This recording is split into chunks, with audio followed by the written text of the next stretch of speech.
Die DA is ongelukkig nadat minister nie vergadering bywoon oor DRK troepe nie en 2 grensposte word binnekort opgegradeer.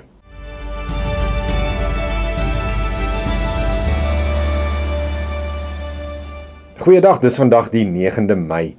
Welkom by jou Afrikaanse nuus net hier op Pretoria FM. Die DA het sy ongelukkigheid uitgespreek omdat die minister van Verdediging en Militêre Veterane, Angie Motshekga, nie vanoggend se vergadering van die gesamentlike staande komitee oor verdediging bygewoon het nie. Motshekga moes verslag doen oor die onttrekking van die Suid-Afrikaanse troepe uit die Demokratiese Republiek van die Kongo. Die DA se skademinister, Chris Hattingh, sê ten spyte van die feit dat die vergadering aanlyn gehou is, het die minister haar adjunk afgevaardig om dit by te woon. Hattingh sê Motshekga verkies om in Rusland rond te reis, eerder as om inligting te verskaf oor noodsaaklike sake van nasionale belang.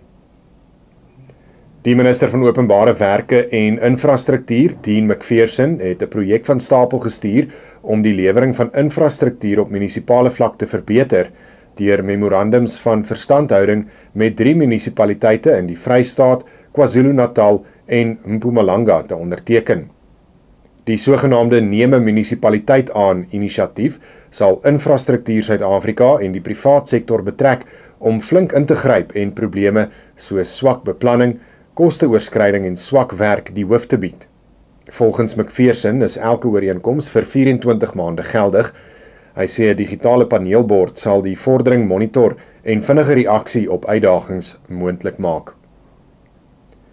2 van die besigste grensoorgange tussen Lesotho en Suid-Afrika kan dalk eersdaags opgegradeer word.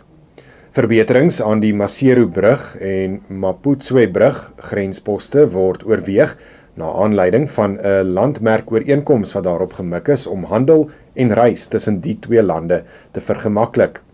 Hierdie inisiatief volg op Suid-Afrika se besluit om 90 dae visumvrystellings aan gewone paspoorthouers van Lesotho toe te staan, wat oorgrensbeweging vergemaklik. Die verbeterings kom as deel van 'n end-tot-end tydvrystellingsstudie wat grensprosedures sal ontleed om knelpunte uit te wys. En Indië se kriketraad het aangekondig dat die winsgewende Indiese Premierliga T20 krikettoernooi onbepaald opgeskort is.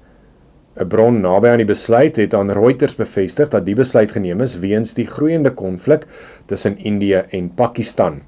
Dit kom nadat gister se wedstryd tussen die Punjab Kings en die Delhi Capitals in Dharamsala inderhaas onderbreek is weens lugaanvalle in die omgewing.